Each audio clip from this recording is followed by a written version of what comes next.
Oke, kita mulai anak-anak. Selamat pagi untuk kita semua.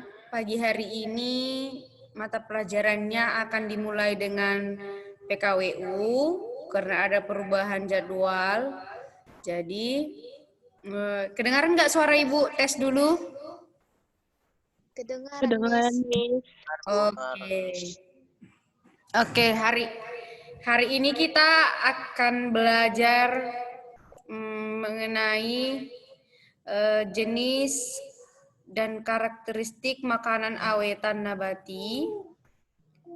Jadi indikator yang kalian harus capai itu adalah yang pertama, memahami jenis dan karakteristik bahan pengolahan makanan awetan dari bahan pangan nabati dan pengemasan. Yang kedua, menganalisis macam-macam makanan awetan bahan pangan nabati. Terus teknik pengolahan pengawetan makanan dari bahan nabati. Jadi nanti yang kalian perlu pahami itu karakteristiknya apa, kemudian jenis-jenisnya apa, kemudian teknik pengolahannya apa gitu ya. Kalau pengemasan nanti itu belakangan karena ada materi khususnya. Ini cuman kalau di indikator yang ini dia cuman pembahasan sekilas tapi materi khususnya nanti berbeda lagi. Oke, ini indikator yang harus kalian capai hari ini. Selanjutnya, jenis dan karakteristik. Jadi karakteristiknya itu terdiri dari apa gitu ya. Yang pertama, awetan yang bisa kita buat itu dari nabati adalah sayuran. Yang kedua itu buah-buahan.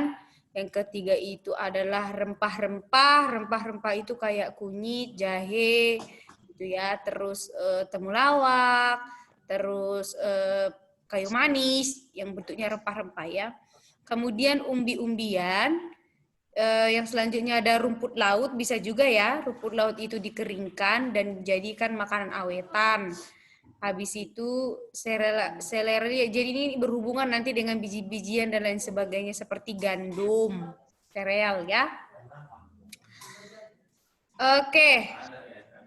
Ada lagi itu kalau berdasarkan bagian tanamannya, ada nanti yang diawetkan itu adalah akar. Jadi akar itu nanti seperti ginseng ya, itu kan yang kita awetkan adalah akarnya. Kemudian bunga lotus, akar bunga lotus itu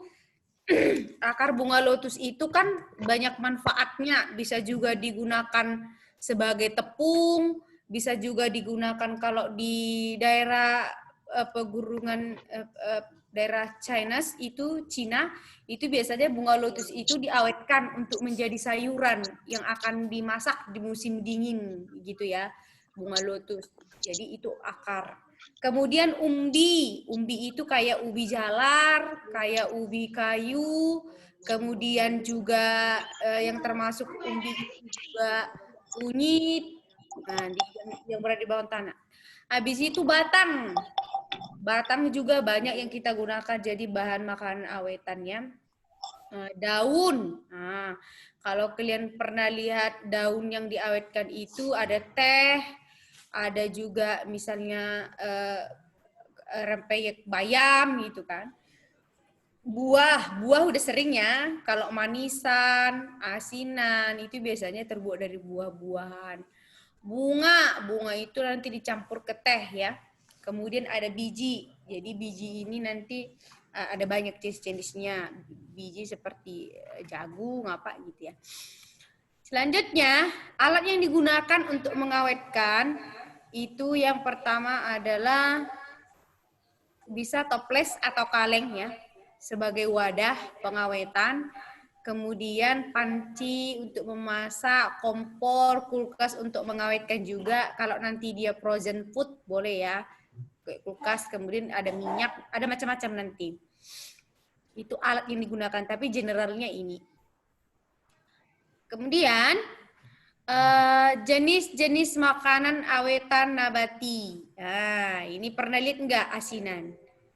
Nah, asinan ini bisa nanti dia makanan merupakan yang diawetkan dengan direndam dalam larutan garam. Nah, kan? Jadi beberapa contoh yang dijadikan asinan itu ada dari toge, kubis, tahu, apel, mangga mentah, banyak ya, pala, pepaya, nanas gitu ya. Asinan. Kemudian komposisinya itu hanya dilarutkan dalam garam dan boleh dikombinasikan dengan berbagai bahan seperti yang digambar itu kan ada nanas, ada mangga, ada kedondong dicampur dengan apa namanya ini kacang, terus ditaruh garam, bisa ditaruh juga nanti sedikit cuka ya untuk menambah rasanya seperti itu. Kemudian yang kedua itu adalah jenisnya acar. Ini kalau pernah lihat acar, kalau kita pergi ke undangan kan yang kita lihat itu adalah cuman acar nanas, campur mentimun, campur dengan bawang. Kalau beli mie Aceh, misalnya ada acar bawang gitu ya. Jadi acar itu bahannya yang digunakan bisa kubis, bawang merah, wortel, mentimun, kacang panjang dan cabai. Jadi acar itu dicampur dengan cuka, kemudian ditaruh dengan bisa ditaruh cabai iris-iris supaya menambah rasanya juga. Itu kalau acar, ditaruh sedikit garam ya supaya dia lebih enak acar. Kemudian yang ketiga adalah manisan. Jadi manisan yang ada di gambar ini adalah manisan kering namanya ya. Kalau manisan basah itu dia lebih lengket. Ini kalau yang digambar ini tidak, dia dulu seperti permen gitu ya. Manisan ini kan sudah lazim ya kita lihat kalau di pasar-pasar yang lagi di banyak manisan. Jadi manisan ini nanti dicampur dengan gula yang kadarnya tinggi gitu ya, yang banyak gitulah. Bisa nanti manisan ini terbuat dari sayuran, boleh. Sayuran boleh juga, yang paling banyak itu adalah dari buah-buahan.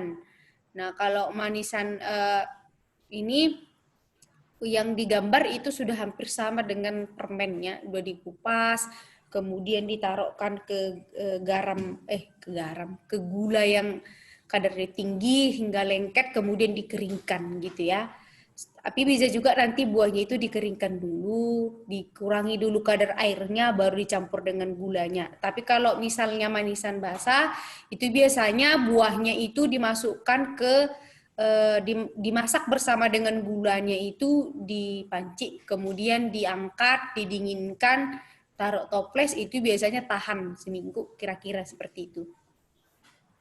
Yang keempat itu adalah ini yang lagi keren, yang lagi tren sekarang ya, kimchi. Jadi kimchi ini masakan olahan tradisional Korea ya.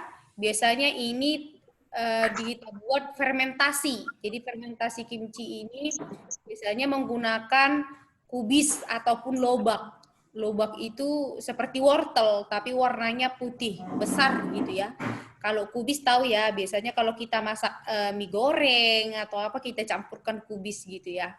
Kemudian ini nanti bisa dicampur dengan beberapa bahan, ada ketumbar, seledri, terong, timun, jahe, bawang putih. Yang paling banyak di sini biasanya kalau buat kimchi itu adalah bawang putih ya, dan ditambah dengan saus yang mereka buat. Itu saus itu terbuat nanti dari cabai kering bubuk ya, nanti digabungkan, kemudian ditaruh apel yang di blender, habis itu difermentasi selama 3 hari. Minimal itu 3 hari dulu baru kimchinya bisa dikonsumsi. Itu digabungkan jadi satu. Tapi sebelum, kalau dia bentuknya nanti kubis, itu direndam dulu pakai garam gitu ya, direndam pakai garam. Habis itu sekitar 3 jam boleh, udah bisa lah itu sekitar 3 jam. Habis itu dicuci dengan air. Kemudian bumbunya tadi disatukan, terus dimasukkan lagi dengan bumbu tersebut, kemudian taruh ke wadah, dibiarkan selama 3 hari. Itu boleh nanti di dalam kulkas, boleh juga, tapi boleh juga di suhu ruangan yang lumayan dingin, jangan di atas 30, di bawahnya lah sekitar 25 gitu supaya bagus. Kemudian yang selanjutnya itu adalah keripik. Nah, keripik ini nanti terbuat dari singkong boleh, kentang juga, pisang, ubi dan lain-lain.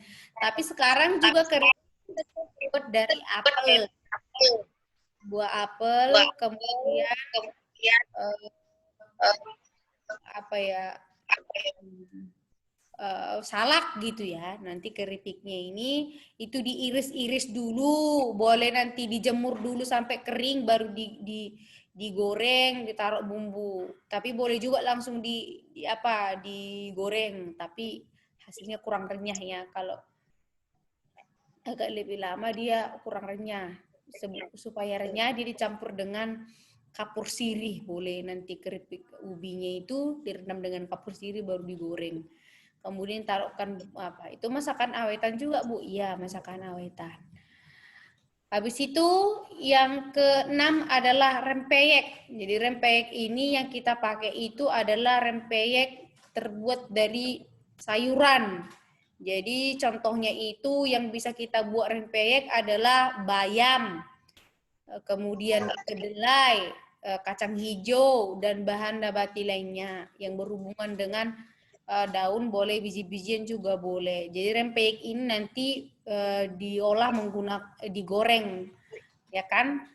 Kemudian kalau kita lihat ya, kalau orang-orang yang menjual khusus untuk makanan, biasanya rempeyek itu banyak kita temukan. Bisa nanti dia dari bayam juga ada, dari daun singkong juga ada, macam-macam. Karena kan di zaman sekarang ini untuk memperoleh makanan yang kualitasnya bagus, misalnya dia tidak terkontaminasi dengan pengawet kimia dan lain sebagainya, itu susah untuk ditemukan. Jadi di rempeyek bayam ini sudah kita kenal ataupun booming sekarang ya, banyak orang suka gitu. Kemudian yang ketujuh adalah selai.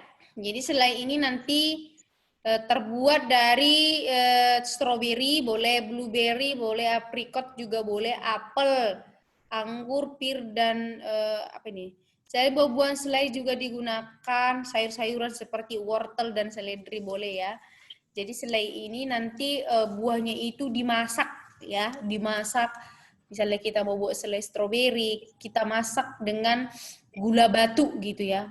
Boleh, atau gula putih juga boleh, tapi kebanyakan orang menggunakan gula batu. Itu dimasak sampai nanti hancur stroberinya, sampai nanti menyatu dengan gulanya, itu dimasak dalam waktu yang lama dengan api kecil. Api kecil, kemudian untuk boleh tambah madu sedikit setelah nanti selainya itu matang ataupun sudah dingin gitu ya, nanti taruhkan madu sedikit. Ada juga yang kalau dia misalnya stroberi ya tidak usah ditambah madu. Biasanya kita memadu itu seperti nanas, ya kan, apel dan lain sebagainya. Bisa juga nanti terbuat dari sayur, selai wortel, seledri, tapi seledri belum jarang ya, belum pernah, jarang ditemukan gitulah ya. Oke, selanjutnya teknik pengolahan makanan awetan. Jadi tekniknya itu ada beberapa. Yang pertama itu adalah pengeringan. Jadi pengeringan ini caranya adalah mengurangi kadar air di dalam buah ataupun sayur untuk menghindari tumbuhnya mikroorganisme di dalam buah dan sayur tersebut. Jadi teknik pengeringan ini seperti di gambar ya, ini kan sayur dan buah yang dikeringkan. Nanti bisa menggunakan sinar ultraviolet, bisa juga menggunakan mesin pengering seperti oven juga bisa, tapi oven itu jadinya kurang ini ya, lebih bagus dia menggunakan sinar ultraviolet. Jadi nanti mengurangi kadar airnya aja. Kemudian boleh ditambahkan dengan Boleh tambahkan dengan garam dan lain sebagainya, boleh ya. Tapi lebih baik seperti ini. Habis itu, teknik yang kedua adalah menggunakan suhu rendah. Jadi ini seperti di gambar ya, ada sayur-sayuran yang dibekukan. Wortel, ada buncis, ada brokoli, itu dibekukan. Nanti biasanya ini berbentuk makanan frozen food. Apalagi di zaman sekarang, udah banyak kita lihat, udah rata-rata ya, kalau misalnya di daerah-daerah perkotaan, itu frozen food itu udah lebih banyak dibandingkan yang fresh food ya, yang baru dipanen atau baru gitu. Jadi frozen food itu kayak ini loh nak, kalau kalian pernah lihat nugget gitu kan, apa itu kan frozen food, tapi ini dalam bentuk dia dari bahan pangan nabati, jadi sayuran yang dibekukan. Ada nggak Bu? Ada banyaknya. Ini menggunakan suhu rendah. Nanti ini kenapa dilakukan pendinginan atau pembekuan terhadap makanan itu supaya mengatur ataupun mempertahankan tekstur, nilai gizi yang ada di dalam bahan makanan tersebut. Jadi kan dia jadi teksturnya itu sama seperti semula. Makanya dikatakan dia pengawetan, memperpanjang umur makanan tersebut supaya makanan itu tidak mengalami pembusukan. Itunya tujuan pengawetan ini tadi kan. Yang selanjutnya adalah teknik pengemasan. Jadi teknik pengemasan ini biasanya menggunakan berfungsi, jadi kemasan yang dibuat itu adalah berfungsi untuk mencegah kerusakan, perubahan kadar air gitu ya. Jadi biasanya ini pengemasan ini menggunakan plastik. Ada yang kita sering lihat wrapping itu ya, plastik wrapping itu. Nanti itu gunanya adalah mengawetkan makanan. Kalau kalian pergi misalnya belanja ke Indomaret, itu biasanya ada buah yang udah diiris kayak semangka, kayak buah pirka, nanti udah diiris itu ditaruhkan di atas apa namanya itu styrofoam itu, habis itu di wrapping dia pakai plastik dibungkus. Apa tujuannya Bu? Nah, itu untuk mengawetkan sterilisasi dia supaya nanti bakteri-bakteri tidak masuk ke dalam makanan tersebut dan bisa memperpanjang umur makanan itu gitu ya, supaya tidak mengalami pembusukan. Yang keempat, pengawetan secara biokimia. Jadi biokimia tekniknya itu menggunakan biokimia ya. Yang pertama itu pengasinan. Dijelaskan tadi ya, di jenis-jenis makanan awetan itu ada yang namanya asinan. Jadi pengawetan pengasinan ini tadi menambahkan garam dalam jumlah yang tinggi terhadap makanan supaya menghambat mikroorganisme yang membuat makanan cepat busuk gitu ya. Pengasinan itu termasuk adalah teknik pengawetan biokimia ya. Yang kedua itu adalah teknik pemanisan. Jadi pemanisan itu biasanya menggunakan gula yang cukup tinggi untuk mencegah kerusakan pada makanan. Sama juga ya, cuman apa namanya? Alatnya bukan alat, bahannya yang berbeda. Kalau tadi itu menggunakan garam, ini menggunakan gula. Habis itu adalah yang selanjutnya, terima kasih, sudah habis. Oke, jadi ini materi kita hari ini yang perlu kalian ketahui. Ada yang mau ditanya kira-kira anak-anak? Ada yang mau ditanya Gunawan? Enggak ada. Kalau gitu ibu yang bertanya. Oke. Udah. Ada berapa teknik pengawetan menggunakan metode biokimia Abidah? 2, Bu. 2, Miss. Apa yang pertama? Pengasinan dan pemanisan, Miss. Oke. Saya mau tanya lagi siapa ini ya? Ibu mau tanya lagi. Si Gita Amanda. Gita Amanda. Mana dia tuh? Oh ini. Jadi coba dulu kamu jelaskan tujuan pengawetan terhadap makanan.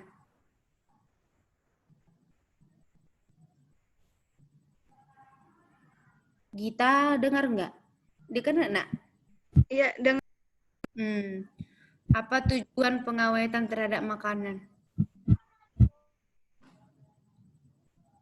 itu dapat supaya mengurangi kadar gula yang dimiliki atau supaya suatu makanan itu dapat lebih dipakai dalam jangka yang cukup lama.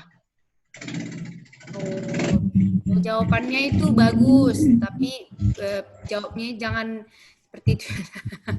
Jadi tujuannya itu adalah untuk memperpanjang usia makanan supaya makanannya tidak cepat busuk. Jadi kan di psikologi kan Ibu sudah buat di situ di forum diskusi nanti latar belakang proposal yang kalian buat. Nanti kan buat latar belakangnya apa, tapi makanannya itu dari yang Ibu sajikan hari ini. Jadi boleh manisan, boleh asinan, boleh keripik-keripikan, boleh teh, boleh apa. Tapi berdasarkan sumber daya yang kalian punya di kampung masing-masing. Misal kalau ada orang Siantar, Sidamani, kan ada teh. Jadi buat aja nanti campurannya apa, latar belakangnya, di latar belakang itu kamu harus jelaskan. Seperti itu ya. Diperhatikan nanti di psikologinya masing-masing. Oke, sampai di sini pertemuan kita hari ini. Dan pelajaran selanjutnya akan dilanjutkan oleh Pak Taufik. Abi Handika? Dari rumah? Oke. Oke, dilanjutkan oleh Pak I ya, Pendidikan Agama Islam oleh Abi Andika. Oke, sampai bertemu minggu depan. Selamat pagi dan salam sejahtera untuk kita semua. Pagi, Miss. Pagi, Miss.